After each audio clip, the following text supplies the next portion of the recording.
wuxuu ku saabsan yahay sanad guuradii 757aad ee ka soo wareegtay aas-aaskii ururkii SYL. mawduucuna waa waraysi arrinta aan kala leenahay halgamaa Dr. Cabdulqaadir Cali Boolay. cabdulqaadir soo dhowow. السلام عليكم ورحمة الله وبركاته. أدوه. وعليكم السلام ورحمة الله وبركاته. داوديال قار هي وقولي أي وجود بويهين قاعد كسوماليات جيس كستو يدون كجوجان دولة قلنا كما قادرنا كعنصارنا لمليهن معارضك عيد قوني أهنا وما أذيقنو جيس كأفريقيا قومية سوماليات كل جنبان وقرب تاجنا هاي فكرك والوكا القدسان كرا لكن دنت جود ومد قبل هذا الكو قوري أيان وسيدي جوتشيس الله أن حريسته أولها أن كوجرونه جار هيو جيجا إلالي. دكتور عبد القادر سال سعوديد واحد كم إذا هيد هالجمياشي SYL بل واحد فكر نجسيسا كوبان أساسي دي ورك SYL سببت له أساسي يمشي له أساسي سدو. السلام عليكم ورحمة الله وبركاته. وعليكم السلام ورحمة الله وبركاته. waxaa fursad caawi ah inaan ummadda Soomaaliyeed aan u soo jeediyo magacan ugu daray halgankii SYL oo 75 jirsaday ku dawasho midan yaan lehay ku dawasho ha lagu daydo maxaa yeelay 75 sano ma yara waa muddo dheer. marka maanta waxaan niyeystay inaan ummadda Soomaaliyeed sheego in 75 guuradii inay tahay 15 May 1943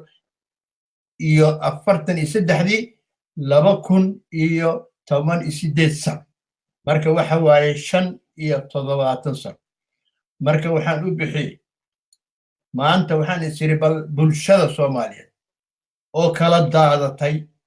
oo meelaha adduunka dhan ku baahday inaan u sheego inaan xusuusiyo SYL maalintii la aasaasay inay ka soo 75 sano. waa ogtihiin SYL 13 dhalinyaro ayaa isku tagay waxay samaysteen wax la yiraahdo club. maxaa yeelay waxaa aasaaska runtii lahaa clubka Ingiriiska markii dowladda Ingiriiska ay noo timid British Military Administration markay dalka soo galeen 1941 marka waxaa bilowday dhaqdhaqaaq xuriyadoon. marka annaga waxaan nala deganaa carab baan nala deganay talyaaniga nala deganaa waxaan nala deganaa Pakistan nala deganay Eritrea nala deganay. marka dadkaasoo dhan waxay door bideen inay gooni ahaan u samaystaan meel ay ku shiraan meel ay isaga warqabaan. markii iyagii loo soo ogolaaday xaakimkii Ingiriiska u ogolaaday waxaa jiri meel waa samaysan kartaan maqaayad ha noqoto club ha noqdo wax ku sheegaba dadkiinii oo ajnabiga oo meesha ku nool meesha isugu taga si Soomaalida aad uga nabad gashaan. marka markii la arkay dhalinyaradan oo 13 ah horta 13 mar kaliya ma wada imaan marba nin baa yaasiin baa ugu horeeyay oo ninkii fikradda ku beerayo asuurkaalay warnimiyow meeshan annagana meel aan xaarxaarno dadkii dhan waa xaarxaarteene aan xaarxaarno. markii meeshii waxaa bilowday inay xaaji maxamed xuseen iyo cabdulqaadir sheekh saqaawaddiin iyo intii kaleete inay isku 13 markay sameeyeen maqaayadaasaa laga furay. waxaana laga furay meesha la yiraahdo sarti xaaji diiriya ayaa la yiraahdaa. sartaas weyn oo xaaji diiri lahaa meesha laga furay marka meeshii baa lagu bilaabay.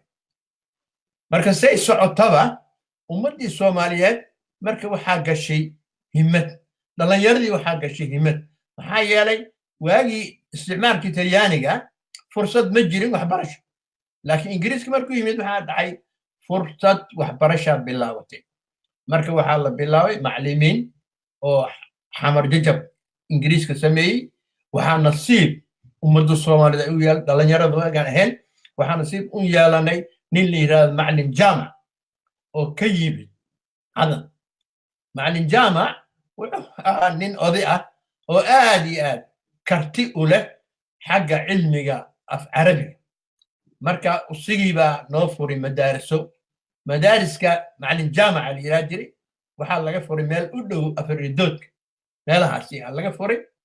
marka meeshaasaan wax ka soo bartay aniga waa tahay bal waxaad noo sheegtaa marka qadiyaddii iyo qodobadii ay dhigteen wiilashaas dhallinyarada ah marka wiilashadu waxa ay ku heshiiyeen marka 13 waa aasaaseen laakiin dad baa ku soo biiray dhallinyaro kale ku soo biirtay odayaal baa ku soo biiray maxaa yeelay shaqaalaha Soomaaliyeed oo dawladdu u shaqayn jiray military administration ka shaqayn jiray kullu waxay noqdeen SYL soo galeen markii kalaabka laga baxay 1947 waxaa bilowday waxa la yiraahdaa xisbi siyaasi markii xisbi siyaasi bilowday magacii waa isbedeli Somali Youth League loo bixiyay marka ka bacdina horta ilaahay uu naxariisto Cabdulqaadir Shaqaawdiin waa dhintay yaasiin xogaa waa xanuunsaday sida waa dhintay Cabdullaahi Ciise bedelay marka hooshii halgankii nimankii Comitato Central la oran jiray hooshooday ka bilaabeen marka sabti walba ummadda ama bulshada Soomaaliyeed oday iyo dhalinyaro iyo wax walba noqdeen waxaa isugu imaan jiray meesha dirasoonaha leegada dirasoonaha waxaa la oran jiray xaruntii leegada lahayd sabtiga maxaa yeelay maalinkii axadda holiday ahayd marka waxaa la bidmulay waxaa la yiri allah ilaahay maadaama sabtiga dadka fasax ay leeyihiin axadda dadka loo yeero marka wacyigelin ya ummadda la siin jiray bulshada lagu baraarujiyo in la yiraahdo war annaga suuragal ma aha maanta in isticmaal aan ku jirno aan ka baxay kii hore ilaa naga qaaday Talyaani ingiriiskana iska qaad halkan ka sidaas ku bilaab waa tahay dadku aad bay u yaqaanaan 13kii asaasaha ahaa marka isku soo duub kuwii gadaal ka soo galay bal wax ka sheeg dhalinyaradii horseedka ka ahaa SYL ama ha ku jiraan asaasayaasha ama aysan ku jirin ma ku jirin odayaashii dambe runtii waxay ahaayeen dhalinyaro oo loo carbiyey waxa la yiraahdo horseedka waxa macnaha waxa waaye Comitato Central markay fadhiisato nimankii ilaalinay nimankii dalka ka warrab nimankii siyaasadda xog ogaalka u noqon lahaa horseedka kuwaasay ahaayeen laakiin waxaa la oran jiray waardiyadii waxa waaye SYL gaarkii SYL waxaa loo yiri iyaga ibeeshi waxay ahaayeen horseed waxay hoggaan bay ahaayeen hoggaankaasay waxay nasiib u yeesheen inay ummadii Soomaali hagaan wadadii ay u sheegaan waxyaalihii qodobada ka soo baxa ama ka soo yeera gudiyada sare iyo gudiyada hooseba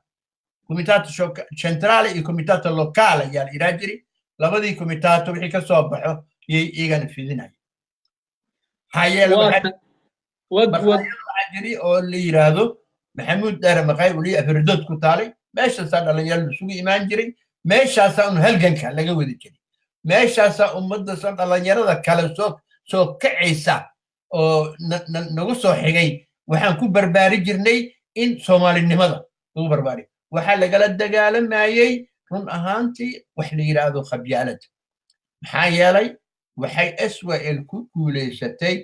inay tirtirto wax la yiraahdo qabyaalad Soomaali dhalinyarada meel walba joogaan waxay isku waafaqeen in la iska ilaaliyo in qabyaalad inay ku soo dhex dhuumato SYL gudaheeda waa tahay adiga ka Cabdulqaadir ahaan meeqa jirtay markaa ku biirtay SYL aniga waxaan ku jiray SYL 17 sano joogo yaan gaaray see ugu biirtay marka waxaan ugu biiray run ahaantii dhalinyaro badan baan ahayn iskuul baan ahayn xamar jama iskuul uga jirnay markii ka soo baxnayna aniga xogaha waxaa la bilaabay wax la yiraahdo signal squadron niman la yiraahdo dhalinyaro ah oo ingiriiska qoranayay marka dhalinyaradaasaan ku biiray markii dhalinyaraan ku biirayna waxaan ku biiray haddana Israel ku soo biiray waa tahay sida laga warqabo markii dambe waxaad xarumo ku yeelateen geeska Afrika oo dhan Soomaali galbeed jigjiga East Africa waqooyi waxaad samaysateen waftiyaad diri jirteen hadda groupkan aad xustay oo Somali Youth Squadronta ah oo u sahli jiray inay fariimaha gaarsiiyaan bal dadkii adiga iyo aad ka mid ahayd oo squadronka ku jiray oo fariimaha gudbin jiray bal wax ka sheeg seese dadka fariinta ugu gudbin jirteen ilaan ma jirin teleefanadan casriga iyo diyaarada iyo waxaan ma jirin marka Somali Signal Squadron sideedaba wuxuu ahaa ciidan oo aan askar ahayn ciidanka waxaa la oran jiray Post and Telecommunication waxay xisaasaneen taararka iyo teleefanada maxaa yeelay dhalinyaradii oo SYS ku biirtay ama dhalinyaradii SYL laga qoray oo meeshaan ururkaani tagay waxaa loo wada bedelay shanta Soomaaliyeed maxaa yeelay qaar waxay joogeen dhulkan Amxaarada naga haysatay qaar waxay joogeen Sagag meel la yiraahdo qaar waxay joogeen Khabri Dahar qaar waxay joogeen Hilamadu qaar waxay joogeen meel la yiraahdo Ceel Karey meel la yiraahdo Boqolmaanya meel la yiraahdo Nageyle dhalinyarada meesha markii ku biisanay waxa waaye waxay Somali Youth League waxay bilowday in ay u dirto kormeerayaal gobolada Soomaaliyeed oo dhan kormeerayaashaasi runtii waxaan ka xasuusanahay hadda nin la yiraahdo Otavio Ahmed Alloran nin la yiraahdo jiray waxaan ka xasuusanahay Ladana nin la oran jiray waxay wada jireen baabuur la yiraahdo autobus wuxuu ahaa baabuur aad u adag oo fiican ayuu ahaa marka waxay Israel ku dadaashay in dhowr baabuurtaasi ay hantiso marka ka bacdi iyaga ay tagaan goboladaasi marka waxa way meel kasto ay tagaan wiilasheeni oo signalka ahaa ama taararka haysay iyaga isu gudbin jiray waxay warjeen maanta waxa Ceel Karey waxa u soo socdaa wafdi aad hogaaminaya Otavio markaasa la shiray markaasa ummadda Soomaaliyeed ay ila hadlayeen saasay ku soo caan baxday Israel waa tahay waxaad isticmaali jirteen waa taararkan kaarka la dirayana qolyahan ah Signal Squadronka waxa qabsan kara Talyaanigii iyo Ingiriiskii iyo marka maxaad inkastoo Soomaali isticmaalayseen marka Masar Beeb isticmaali jirteen mise hadal qosa Sarbeeb for example Abdullah Ciise markii loo sheegayay waxa la yiray hooyadaa dhimatay markii hooyadaa dhimatay la yiray waa fahmay Soomaaliya inay dhibaato ku jirto markaasuu taar soo diray Soomaali u soo diray wuxuu yiri Soomaaliya Abella ay Soomaali la yiraahdo Abella ay Soomaali waxay ku timid Abdullah Ciise soo diray Soomaaliya ogaada isticmaalkii baa la rabaa in la soo celiyo haddii isticmaalka la soo celiyana Talyaani dambe annaga Soomaaliya raalli kamani in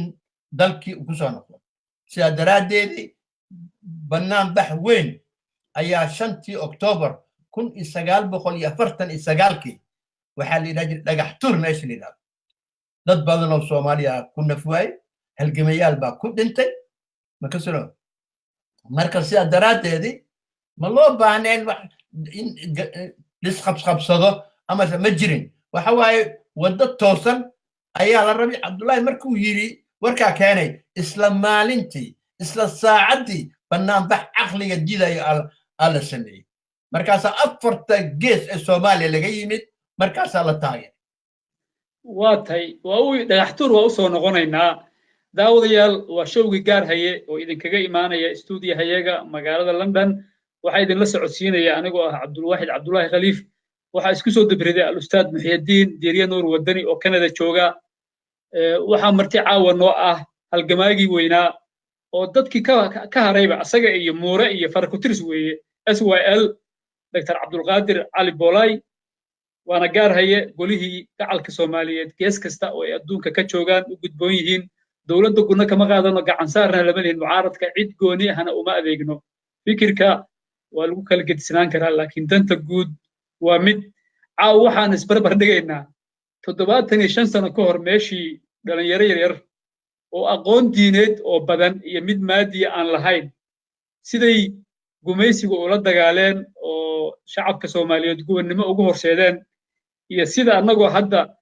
kumanaan qof oo Soomaaliya PhD wada haystaan oo jaamacado diin laga soo baxay aan cawaan u nahay marka bal waxaan weydiinayaa cilad baa jirta laga yaabaa markaan hawada soo galnay notification live emission sida awal aan samayn jirno kale si annaga u qaadanay marka mahadsanidin noo soo qora markaan hawada soo galaynay notificationkii in gaar ah soo galay ma hesheen mise waa iska soo gasheen marka si kastaba ha ahaatee isgaarsiiya shargareeye cabdulqaadir waxaanu ka hadalnay dhalinyaradii wiilasha ahaa ma jireen dumar saasoo kale dhalinyaro ahaa oo ayagana u soo halgamay waddankan dumar dhalinyaro waa jireen maxaa yeelay waxaa jiray islaamo oo la baxay sisters sister waxaa ingiriiska wuxuu jiray sister walaha shacab marka sidaa daraaddeedii sistaasi waxaa jiray xaliimo gudnan islaan la yidhaahdo waxaa jiray xaliimo soofe raaxa ayaanle baydhabo waxaa nooga yimid xaliimaha caashay aa nooga timid kismaayo waxaa nooga timid halgamadii timiro cukaash aa noo timid marka intaasay ay ahaayeen halgan weyn ay galeen maxaa yeelay haddii iiga aanba jirinba dhaqdhaqaaq iyo socod damba ma jirin lahayn maxaa yeelay dhiiragelintoo dhan iigaa wada maxaa yeelay qabkii SYL la qabto cuntay u geynaya meel kasta waa ka daba tagi jiren marka taa daraaddeed waxay ahayd guul weyn oo ay la yimaadeen sisterska hablaha ummadda Soomaaliyeed oo waagaas jiray wixii ay qabteen taasaa ka mid ah waa tahay yaa marka xagga hal abuurnimada iyo dhiirigelinta ma lahaydeen yani abwaano iyo hobolo abyaaba badan jiray barzambia Stephen Miller jiri jiriyo oo Soomaaliya toosoo keenayo waxaa jiray odayaal kaleetaa jiriyo marka dad badan oo waxaa jiray iska hal hay ka dhigtaba inay maalinta ama habeenka saabata sar la yiraahdo habeen walba nin baa soo imaan jiray oo qaadayay hees Soomaali ha noqoto gabay buraanbur hablaha imaan jireen oo xaliimo soofa kamid ilaahay naxariista mar dhow ay dhimatay idan xaliimo soofa oo caan ku ahayd xagga gabayada iyo buraanburka oo dhan qofkii waxay ahayd qof oo aan la ilaabi karin bay ahayd waxaan ku leeyahay halgan weyn waa ka soo qaateen maxaa yeelay markii qof xabsi la geeyo iyagaa tegi jiray waa ka wardooni jireen reerihiisay u tegi jireen say apologize u siyaa yidhaahdaan bal iska soo bixin doonaya aka walwalina dalkiisu u dhimanayaa aka walwalina saasay oran jireen waa tahay bal hadda waxaan u gelaynaa marka arrimihii Soomaalida iyo wadamadii ku guuleystay dagaalkii labaad marka 1947kii markii arrinta Soomaaliya la horgeeyay yani wasiiradii arrimaha dibadda ee dhowrkii wadan oo guuleystay bal warkooban naga sii ayagana horta ruuxaan hadaan kaaga soo bilaabo SYL dhowr dhibaato badan way soo martay waxaa jiraya 1946 waxaa jiray wax la yiraahdo hanoolaato yaa timid hanoolaas waxay ahayd nimankii ajnabiga ahaa ayaa waxay damceen xogaa khalalaaso inay Soomaalida galaan dhibaatadna waa iska jirtay taa nafteedu ay ku guuleystay SYL 1947 waxaa jiray niman walaalahayna oo Carab ah iyagana waxay sameeyeen wax aan la qaadan karin maxaa yeelay farday noo soo fuleen waxay soo qaateen saafafay soo qaateen dadka Soomaalida inay cabsi geliyaan laakiin nin geesi ah oo Soomaali ah ayaa markii la arkay ummadii afaridoodkay soo mareen afaridoodkina waxay meesha Soomaalida ay ku badneed ba markaasaa nimankii weerar lagu qaaday fardiyaa laga eriyey shaabiyaa laga qaatay ka bacdina meeshii ku baabeen iyaga marka dawladdii Ingiriiska markay joogtayna meeshii dhan waa ka rartay meel la yiraahdo village Arab la yiraahdo ayaa loo raray meeshaas ay ku nagaadeen iyagan markaas intaas wixii ka day waa laga nabadkan 1940 iyo sideedii sida oo aad ku maqasheen ama sida caalamkao dhan laga sheegay ama sida marar badan aan ka qornay waxaa jiray wafdi ka socdo afartii dal oo ku guulaystay dagaalkii labaad maxaa yeelay dagaalkii labaad markay ku guulaysteen maadaama syl dagaal xoogla ay bilowday ay united nations wafdi u dirtay niman abukaato salool nin yidhaahdo iyo cali nuur nin la yidhaha jiray iyo rag badan oo inay warqada laftooda ay qorqoreen oo urdoox nin la yidhaahdo maxamed jaamac urdooxa la yidhaha jiray oo suxufi ahay oo aad karti lahaa marka waxaa jiray odayaal waqooyi iyagana memorandum u diray ingiriiska yaa jiray markii taa ay yimaadeen nimankii syl waxay samaysay banaanbax weyn oo caqliga diidaya markaas banaanbaxaasa waxaa ka soo qayb galay 5 soomaaliyeed wufuud ka socota 5 soomaaliyeed 5tii ingiriiska iyo talyaaniga qaybsadeen ayaa xamar yimid 5tii markay isu yimaadeen banaanbax weyn ayaa la sameeyey marka xisbiyaal kalena waa jireen marka xisbiga syl wuxuu ku adkaystay annaga dowladnima rabna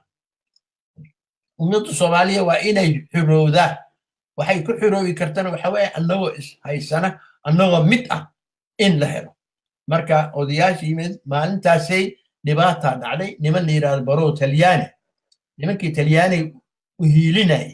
nimankii talyaani anoo soo noqon lahaa ayaa dagaal syl ku soo qaaday dagaalkaasi syl waxay deganeed markaas meesha la yidhaahdo ayaa xarun u ahayd tiyaatarka meesha laga sameeyey dhinaciisa xarun u ahayd marka waa meesha lagu dilay gabadhii xaawataanka waxay ka timid dhinacan bondary zonas ay ka timid markay soo socotay u soo dhawaatay markee meesha lagu raayay waxay ahayd bannaankii weynaay oo dhagaxtood yay ahayd marka sidaa daraaddeedii gabadhii meesha maadaama dadkii oo dhan bannaanka la jiray wufuudii oo dhan xagga ay jireen markaasaa qasab noqotay in meeshii ay iska yimaadeen iyagoo qubkooda wata iyagoo fallaaro wata ayay meesha soo weerareen meeshana waxaa joogi dad yar iyo dhallinyaro waa meesha waardiye ka haysa marka gabadha meeshaa lagu dili laakiin isla markiiba dadkii meesha bannaanka weyn jiray bannaanbaxa taagnaa ayaa loo soo sheegay markaasaa dib loo soo cararay markaasaa nimankii la eriyey markaasaa waxaa la yidhi war niman yahow nimankaan niman baa wataaye nimankii watay maxaa yeelay gaaladii wadatay iyaga laftooda aan weerarno gaaladiyaa la weeraray iyagina waa la weeraray meeshii guul ay ku dhammaatay marka sidaa daraaddeedii wafdiyaa la diray wafdigii united nationska loo diray cabdullaahi ciise ka mid ahaa abukaato salool liliraa cali nuur raggaasay yaa meeshay tageen marka sidaa daraaddeed waa u soo noqonaynaa taas waa ku weydiin doonaa hadda soomaalidu waxaad moodaa qolyahaas baro italian inay u bateen oo waxa waddanka hadda horboodaya dadkeenu saas u batay marka waa iska nasiib darro bal waxaan ku weydiinayaa marka wafuuddii dowladahaas guulaystay markay arrimaha soomaaliya ka hadleen waxaa la sheegaa adigu aad sheegta marar badan odayaal badan oo reer waqooyi u badan baa ayagana ingiriiska la xiriiray oo arrimaha soomaaliya inaan la kala goyni kala hadlay marka ayagana akhbaar kooban naga sii ayadana war halkaan kuu sheego 1947 ugu yaraan 60 oday suldaamo ah uu hogaaminayo hebel shiran nin oran jiro iyo ninka la yidhaahdo snl la yidhaha jiray iyaga markaas qabeen laakiin xiriir baa ka dhexeeyey syl iyaga marka warqad bay u dhigeen nimanka ingiriiska u direen colonial powerka marka waxay yidhahdeen war maanta soomaaliya waa israbtaaye ingiriisow 4 baad haysataa halka kalena oo faransiiska naga hayna noogu baryata 5teena isku kaakeen mid keliye si aan u noqon marka ingiriiskii waana lala galay weli waxaa ka dambeeyey 1948 urdoox ninka la yidhaahdo warqad wuxuu dhigay oo ingiriiska u qoray wuxuu yidhi soomaaliya boqolkii 99 waa israacsan tahay waxaad yeelaysaa 99kan waxay rabaan soomaaliya mid ayna helaan waxaan kaa baryaynaa inaad soomaaliya midayso taasay ku dhammaatay marka wufuuddii saasay ku baxeen markay baxeen oo united nation ay tageen way iska og tahay dad kaleeta waxaa jira barow talyaani ah igana waa tagay wax iga talyaan dad rawi baa jiray oo leeyahay annaga talyaana noo yimaado ilaa 30 sano 40 sano nala joogeen annaga waxaan go'aan ku gaaray 10 sano ka bacdi soomaaliya inay xiro iyo SYL go'aankeeda ah marka tii suuragal ma noqonin markii united nation fadhiistay midda kaleetana waa jirtaa marka nimanka waxaa la socday ruushha la socday ruushne iyo nimankaana isma aamineen marka waxay ka ilaalinayeen ruushka inuu soo galo africa ay ka ilaalinayeen marka waxay yiraahdeen wararka Soomaali soo xaqeelnay cid kale ma ay qeelinaysaa maya Soomaali haddii hadda ay qeelinayaan talyaani oo dirina warkooda aan ka baxin siibay ku timi talyaani in la soo celiyo laakiin tamankii sano waa ogolaanay laakiin talyaani ni imaana afar kaleete oo dawlado kale ayaa inii keenina 10 sano kuwaasa ilaalinaya siibay ku dhamaatay arrintii waa tahay marka kormeerayaashii qaramada midoobay soo direen ma Hargeysa yimaadeen mise Xamar bay yimaadeen xamar bay yimaadeen okay maxaa dhacay markay yimaadeen arrintaa sheegaysa hadda arrintaa sheegaysa marka nimanka aad arkaysid oo hadda odayaasha SNL kullu xamar bay yimaadeen Soomaaliya Ethiopia xamar bay waxaan hogaaminayay مقتل دايره hogaaminay oo libax oo kaleeta waa tahay markii la dilay mar dambe miya markii ninkii masaarida ahaa Kamaal la dilay taas waa goonita markii waxaad ka mid ahaa odayaashii loo soo diray buu ka mid ahaa wufuudii la soo wakiishay buu ka mid ahaa okay oo markaana mise mar kale oo ka dambaysa 1956 waa mar dambe taasi waa gaarayna waa tahay waa mar dambe waa runta waxaan nooga sheekaysaa marka SYL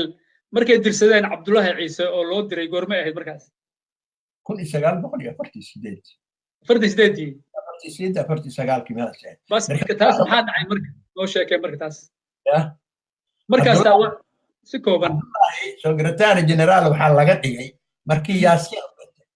Yaasiin baa kala dardaarmay wuxuu nin la isku halayn karo oo la aamini karo ayaa jira ninkaas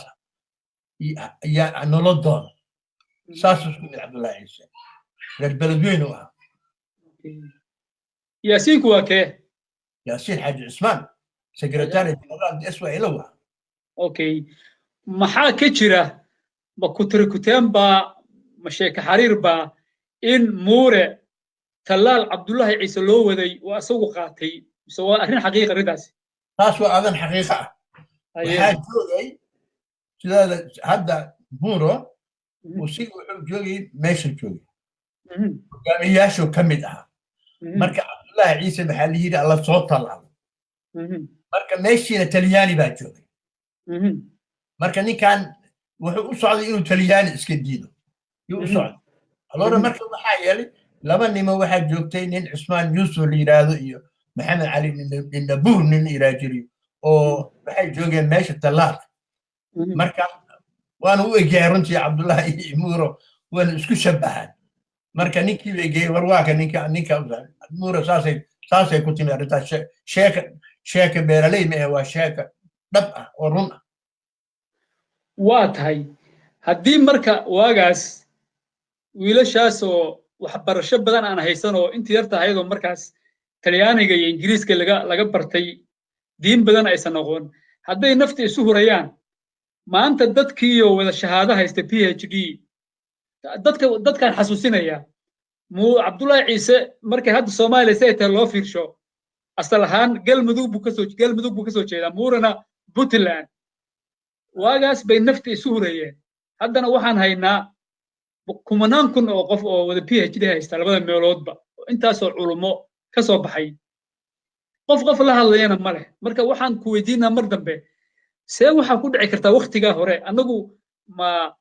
ma yaraantaan ku caqli badannahay markii dowladnimo la helay oo dadkii ilbaxay oo qurbo la tegay baa dadkii isna caladaya marka xaggee waagaas haddiiba saa la yeelayo oo nafta la isu hurayo maxaa hadda waqtigan casriga ah nagu dhacay adaan kugu soo ceshay sababtu waa sahlan tahay haye tusaalaan kuu soo qaadanaa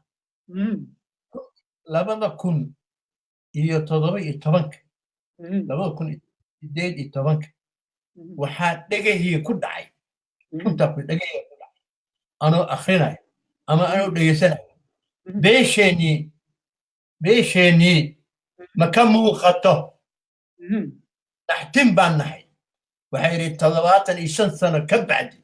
miyaan beel maqlaya markaasaan u bixiyey qabyaaladdu waa kharin dumis marka maalintaasay aadan uga xumaaday maxaa yeele 75 sano wax aan tirtirnay in maanta in loo soo celiyo beesheegii niman siyaasiyiin ah yaa hadalkaas waxaan aad uga xumaaday waxaan ka codsaday ummadda soomaaliyeed saan aniga uga xumaaday inaan iga xumaadaan qabyaaladda soomaaliya maanta haddayna qabyaaladda ay iska tirtirin ama haddayna qabyaaladda ay ka hortagin waxaan ku idhi war suuragal lama noqonayso dowlad iyo dal xor ah in la baabi'iyo mahayne saan suuragal ma noqonayso ummad soomaaliyeed waxaa looga baahan yahay inay la dagaalanto waxa la yidhaha qabyaaladda maanta waxa soomaaliya dib u dhigaya wax kale maa waa qabyaalad haddii taa laga reysto waxaan hubaa soomaaliya inay dib u soo noolaan doonto maadaama waddadii waa haynaa dowladdii waa haynaa dadkii waa haynaa shacabkii waa haynaa marka maxaa loo baahan yahay in la mideeyo dowladdu waxaa looga baahan yahay mideynta inay midda ugu horeysana midda kaleeta ogow annaga weegeennii waxaa jiri wacyigelin wax la yidhahdo mushkilada maanta ummadda soomaaliya haysa waxaa wacyigelin ma laha nin walba waa hadlaa laakiin wacyigelin ma jiro dhallinyarada maanta dhallinyara lasoo aruuriha waa la sheeg dhallinyaradii maanta dhallinyarada leeyahay dhallinyarada maanta maxay qabteen waxbay burbureen daraadaan u sheegay waxay dhallinyaray maxaa hadda aad qabataan maya waxaad qabateen ma jiraan beer waxbaad burburteen haddaad run sheegaysaan ka taga qabyaalada marka hadda shacabka soomaaliyeed way ku adag tahay inay rumaystaan yaasiin oo yani cumar cabdirashiidkan hadda awow ugu aadan inuu yidhaahdo cabdullaahi ciise ha la diro muure oo cabdiweli gaaskan asna adeer ugu aadan asna inuu talaal isu dhigo dadka soomaaliyeed hadda waxaad moodaa sheeko xariir bay noqonaysaa marka runtii waa waxa loo baahan yahay in lagu cesho oo dadka la tuso in wakti hore waagaas aad sheegaysid dadku saan ahaayeen oo ummaddu israbtay waktigan casrigaa saan inaan noqdo marka waa ka soconaynaa cabdullaahi ciise allah u naxariistay markuu tegey muxuu kala kulmay marka UN-kii iyo maxay ku dhaheen dhibaato badan buu kala kulmay maxaa haddii dhibaatada kulan waxay ahayd dowladdii United Nationska dadkii joogay carabtii joogay kullu markii lasoo bandhigay talyaanigii ogolaadeen nimankii walaalahay ahay hadda carabta talyaanigii ogolaadeen carabtu markaas talyaaniga ogolaatay raalli bay ka ahaayeen dulmigaas kullu raalli bay ka ahaayeen waa gartay waxaan marka daawadayaal oo saad arkaysaan waa showgii gaar haye oo idinkaga imaanaya stuudiyahayaga magaalada London waxa idinla socodsiinaya anigoo ah Cabdulwaaxid Cabdullaahi Khaliif waxa isku soo dabariday al-ustaad Muxyidiin Jiriye Nuur Wadani oo Canada jooga waxa martino ah halgamaagii SYL Dr. Cabdulqaadir Ali Bolay wuxuu hadda ka warramayay inaad khiyaali bay ogyihiin kulay dadku ma rumaysanayaan waliba haddii la dhihi lahaa khiyaartii dhimatay aan ka sheekeynay muur waa nool yahay wali buu ka qabiil yahay xataa waxbay ahaan lahayd buunbuunin bay noqon lahayd laakiin waa u jeedaa waa wax xaqiiqo ah wax hadda laga hadlayo marka inagoo hadda wada culumo miirana oo jaamacadda islaam laga soo baxay iyo intaasoo PhD la wada wato in laba qof la isu keeni waayo bal يعني ودنكي لسمينيو او لسدغريو او دبركا لسكا wareemayo marka waa nasiib daro marka Cabdul Qaadir SYL markii laga reebo maxaad ka xasuustaa marka xisbiyadii kale ee wadanka ka jiray waagaas ama baro Talyaani ha ahaadeen ama SYL isku xulufo ha ahaadeen horta runtii SYL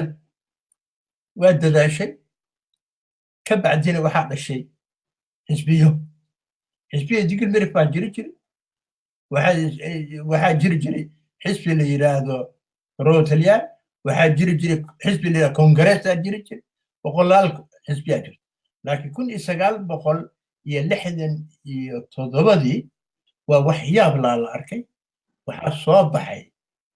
xisbiyaal fara badan markaasaa hal inirig qolaa la baxday dacas qolaa la baxday marka waxaasoo dhan waxa waaye jaahilnimo laakiin nasiib daro ummadda soomaaliya ku dhacday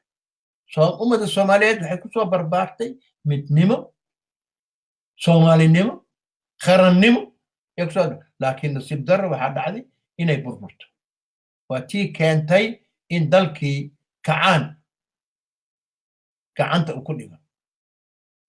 marka kacaankii intaas sano jirane waxaa lagu burburiyey gacan kaloo soomaaliyeedda burburis marka soomaaliya waxaan kula tali lahaa yaan leehay burburinta dalka iyo dadka ha laga fogaado ha laisku soo noqdo midnimad ummad soomaalida si israel ay u raadinaysay aan raadino midnimadii dib inaan u soo noolayno taasaan oran lahaa intaynan u gelin marka talyaanigii oo na xukumayey waxaan ugu yeertay AFIS intaan loo gelin bal go'aankii qaramada midoobay ay ku gaareen in talyaaniga loo dhiibo iyo dhacdadii dhagax tuur israaci intaynan u imaan afistan marka waxa waaye dhagax tuur waataan kuu sheegay cabdullaahi meesha joogay marka cabdullaahi warqada loo dir waxaa la hooyadaa dhimatay marka maxaa yeelay wax laisku ogaa waaye haddii wax laguu soo sheego aan ku nidhaa hooyadaa waxa waaye dalkii qatar ku jira dalkii waa dhimanaya macnaha taasaa loola jeeda ujeedada taas ahayd marka iyadoo taa jirto oo maalintaas 5 Oktoobar rag badan naftooda ku waayay rag badan ku dhaawacmay rag badan ku naf waayay marka halgankaasoo dhan waxaa loo yeelay waxay u sameynayaan ummadda soomaaliyeed inay maalin ay heryaha isticmaalka iska qaadaan isticmaalka ina mar dambe dib dambe soomaaliya isticmaalku jirto inaan la arag yay ahayd waa lagu guulaystay laakiin nasiib daro markii talyaaniga meesha yimid wuxuu talyaaniga ku dadaalay inay soomaalida ku abuuro qabyaalad qabiil buu ku abuuray maxaa yeelay haddii tusaale aan soo qaato xamar waxaa la siiyey hal kursi debutaatanimo deegada hal kursi la siiyey walla weyn maa la yidhaha ceeshana la siiyey marka waxa waaye talyaani naftiisa doorkiisu qaatay maxaa yeelay kuwii barow talyaaniga ahay maamulka iyo u dhiibay wasiiraa loo dhiibay wasiirnimaa la siiyey maxaa yeelay markii maamulku saa gacanta ku hayay marka sidaa daraaddeedii dhib maahine dheef ma keenin talyaaniga 10 sano uu joogay wuxuu ka shaqeeyey si soomaaliya ay kala tegi lahayd maxaa yeelay qabiil mar haddii lagu abuuray qabyaalad waxa waaye qabyal waxaa burburinta dalka waaye marka sidaa daraaddeedii waxaa loo baahnaa ama loo baahan yahay hadda in waxyaalahii la soo maray inay tusaale ay u noqoto ummadda soomaaliyeed bulshada soomaaliyeed inay tusaale u noqoto dhibaatadan maanta timid sababtii u timid inay tahay waxaa la og yahay oo la sheegay oo abwaanadan ay sheegeen qabyaaladda waa qarin dumis marka qabyaaladda inay qarinta dumisa maahine qaran ma dhisaysay ummadda soomaaliyeed dib isugu qabato dib u soo noqoto dib ha u raacdo waddadii SYL aniga waxaan qabaa maanta waxaa loo baahan yahay waddadii SYL iyo qodobadii SYL dib loo soo nooleeyo markaa ka bacdina lagu dhaqmo daawadayaal waxaan ku jirnaa qaybihii u dambeeyey barnaamijka waa gaar haye show oo idinkaga imaanaya stuudiyahayaga magaalada London waxa idinla socodsiinaya anigoo ah Cabdulwaaxid Cabdullaahi Khaliif waxa isku soo dubriday al-ustaad Muxyidiin Diriye Nuur Wadani oo Canada jooga waxa martino ah halgamaa SYL Dr. Cabdulqaadir Cali Boolay gaar haye waa gole shacabka Soomaaliyeed gees kasta oo ay adduunka ka joogaan u gudboon yihiin dawladda guna kama qaadano mucaaradkana gacan saar lama lihin cid gooni ahna uma adeegno fikirka waa lagu kala gedsinaan karaa laakiin danta guud waa mid cabdulqaadir intayna u imaan ismaamulkii talyaaniga avis la oran jiray u bixiseen hal mid baan dib ugu noqonaynaa qolyihiinnii signal squadronka ahaa xafiisyada joogtaan qaarkood waxaa iska lahaaba qolyaha gumaysiga waxaad isticmaali jirteen teebabkoodii iyo taararkoodii marka marmar adinkoo sir diraya malin ku qabtay wallahi way iska dhici kartaa laakiin malaynay maxaa yeelay waxa sarbeed yaa la sameeyey yaa la singa maxay bardan bc markii waa la shaale sida shaale ilaa cinkaasi yaa hal khalad u ahaa waxaa jiri jiray hadal isku garto markii aan la hadlaayo meesha la yidhaahdo celkari ama la hadlaayo nageyle waxbaa aan isku sheegay marka ma sheekaysaneen maxaa beedku waa lagu sheekaysan jiray waxa waaye taarar bu ahaa waa laisku tiray adigaa soo diraysa aniga waa kuu soo diray marka saasay ahayd taas warqadda la sheego cabdirasaaq kolay warqad haddii la laqo sabab kuma dhigto taas cid yeelaysa male marka warqaddaas maxaa ka jira saaxiibka arrintaas marka runtii cabdirasaaq anaga wuxuu noo ahaa odayna waa noo ahaa runtii markii dambene waxa posta and telecommunication guddoomiyaha guddiga shaqaalaha noo ahaa shaqaalaha soomaali iska adduunka posta and telecommunication la yidhaha jira usaa noo ahaa ingiriis intuu marka sida daraadteedii waa jiray arrinta laakiin taa ma ahayn arrinta waxay ahayd hal shii bay ahayd meeshii cabdullaahi markii la ogaaday oo la rabo in loo diro meesha axmed khamac nin lilaa joogay magac nin taajir ah magaciisaa la diray cabdullaahi baan lambarkii kaasaa la siiyey xagga lambarkaasay ku baxday hataa sirta maka ogaanay hataa maba ogaan karin marka waxaa nin taar dirsanayo magaciisa ayaa cabdullaahi ciise loogu diray taasaa hooyada waa dhimatay oo af soomaali marka waxaan maraynaa hadda marka 10 sano afis baa u bixishay waa talyaani ereyga muxuu yahay iyo 10 sano wixii dhacay SWL wixii kala qabsaday talyaaniga marka noo soo iyagana noogu soo diray runtii talyaaniga marka ugu horeysa waa dharbaxadoo ku bilaabay SWL maxaa yeelay qoloy ugu tibu xoog saaray marka xisbiyaashina waa bateen marka maamulkana maamul ad leedahay ma maamul kor laga xukumo waayo talyaaniga talada haysta marka laakiin waxaa 1956 waxaa la abuuray dowlad ku meel gaar ah waxaana prime minister loogu dhigay cabdullaahi ciise saa hogaaminay ilaa 1960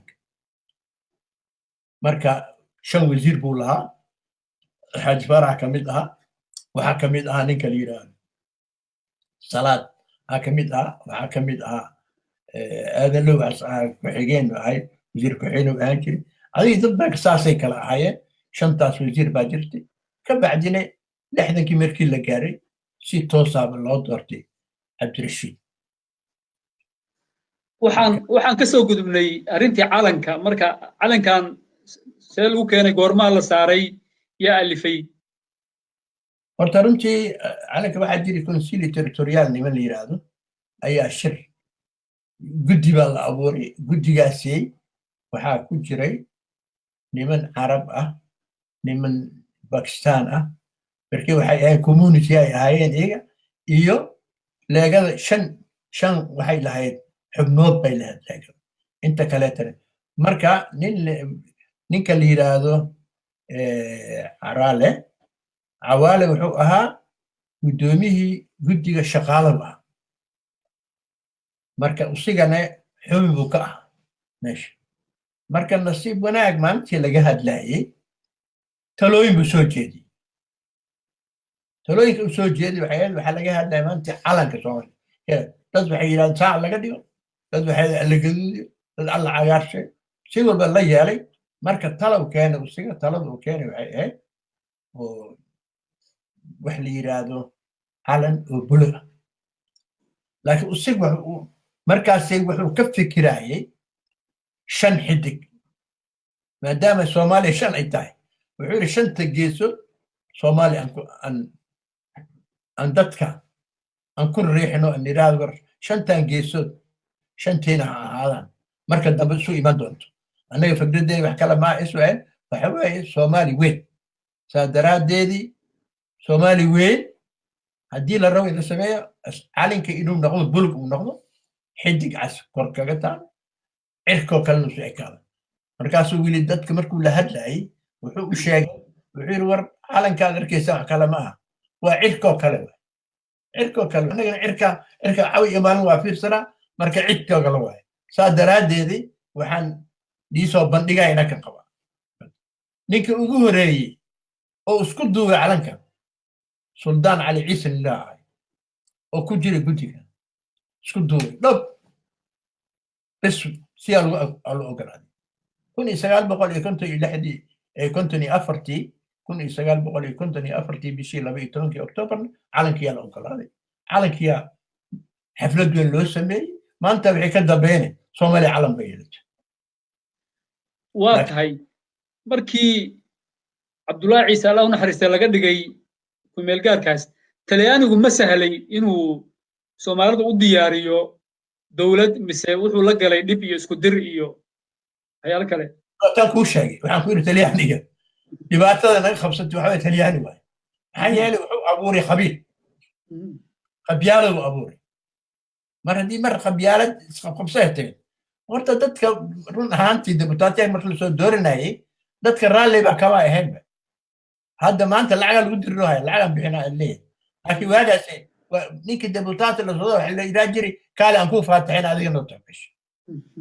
waagaas faataxa lagu diray qabka haddana waxa la leeyahay intaasoo milyan bixi waa tahay marka cala saarka u imow xagee joogta adiga marka calanka la saarayay naftigay markaasi waxaan taagnahay meelahan meeshan la yiraahdo baladso goberna meel iraan jiri meelahaasaan iska taagnahay iska dhalinyaradii waxaan iska ururdeysiyo meelaha ururdeysiyan ka mid ahaa markaas aniga ragaasaa ka mid ahaa marka sidaa la socotid marka calankii hadda usoo howlgasheen iyo gobonnimada usoo howlgasheen hadda waaba garofowdabe waxay noqotay wax fangoran marka ilaa carta laga soo bilaabay ilaa hadda 4.5 baa wax lagu wadaa marka maxaad dareentay marka juhdi badan baa soo geliseen dadaal badan baa soo geliseen markaad maqashay 4.5 maxaad marka dareentay horta nasiib baro ku sheega kun labada kun iyo cartan joogay meesha la yiraahdo carte ayaan joogay aynu waa ogyahay ragga nool waa ogyihiin markaan aniga tagay cartaan tagay aniga intaan carta tagin waxaan sameynayay journaal la yiraahdo waari meeshi kulan aan joogay markaasaan ummadda Soomaaliyeed ku wargelinay wixii ka dhaca Soomaaliya markaasaan niman igula taliyay waxa la warboolay adiga meeshii raggii oo dhan meeshaan jiraane journaalkan inaa khaadid meesha la tag dadkiina wacyi geli waa baxay waa tagay waxaan hadda nasiib daro gacanta kuma hayo waxaan hayaa warqad aan diyaariyay oo aan ku soo gudbin doono warqadda waxay leedahay badbaado Soomaaliya badbaaday u baahan tahay gacantayga ku qoray waxaan ku qoray Soomaaliya la qaybsanayo lagala jiidanayo yaan ku qoray markaasaan cartaki عركز يعني حسن أبشر ونولي سكرتاري أستاذ جوجي ماشي جوجي علي وقاسا جوجي ونولي ما أنت سبحان الله جوجي ونولي ما أنت خمانا جوجي ونولي فارم عيسى جوجي ونولي أنت اللي ما تينا واضح داوديال وحد مدة علي مهدي أجوجي markaan arkay aniga wili waxaan kala hadlay abdiqaasina nool ay ii geeyay barkhad la yiraahdo oo prime minister ku samee ah ana u tagay markaan u sheegay Soomaaliya maanta badbaada diga baantay maxaa markii la sheegay ilaah iga sareeyo markii la sheegay waa 4 pound laga dhigay diyaaradan ka soo raacay yaan aad meesha la yiraahdo Holland soo waatay daawadayaal waxaan joognaa gabagabadii barnaamijkii showga gaar haye oo idinkaga imaanayay stuudiyahayaga magaalada London waxaa isku soo dubriday al-ustaad Muxyidiin Diiriye Nuur Wadani oo Kanada jooga waxaa martino ah halgamaayi weynaa iswaa'id ku jiray Dr. Cabdulqaadir Cali Boolay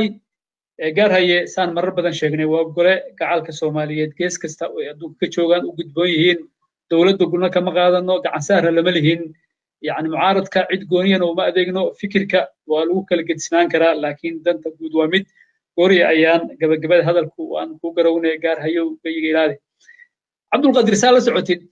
ويل يرير يدمر ما لها كتير هدان هدا عسونه وما عيال بحي ولا صوت بحسمية وواحد مدة هدا أيجا هالجميال ما قرنا أي حتى أنا واجا حقوري كذي حتى مالي واجا ودنك إنبجاتي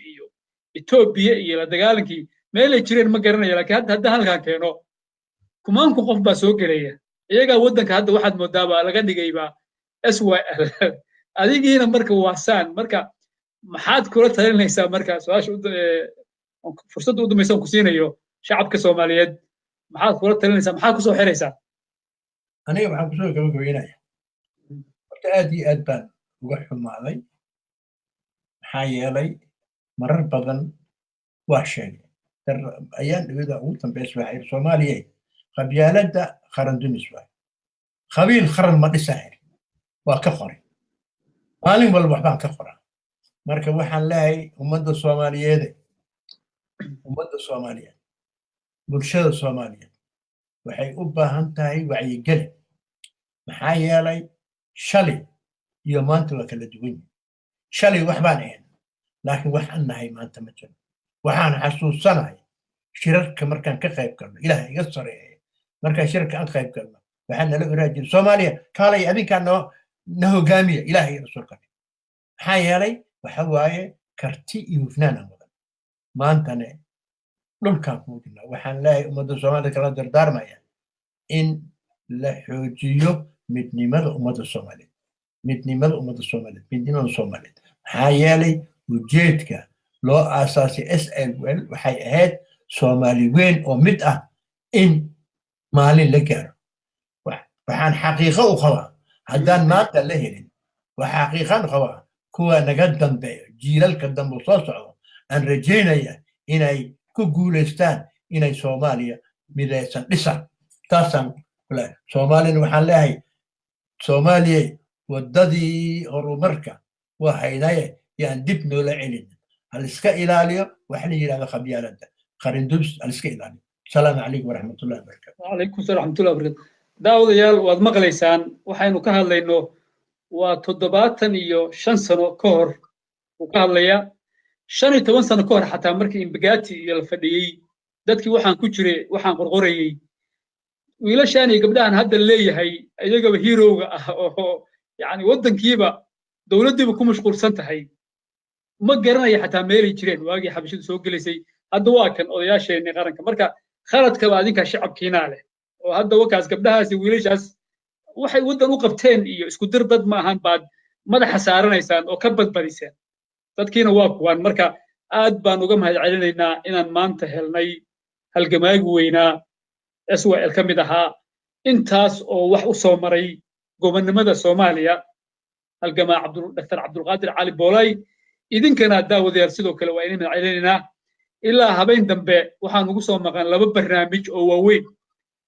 waxaa ka hadlaya laba aqoon-yahan Faysal Cabdi Roble oo California jooga iyo Cabdirasaaq Fartaag oo asna Montreal jooga oo ka hadli doona arrinta yani xalane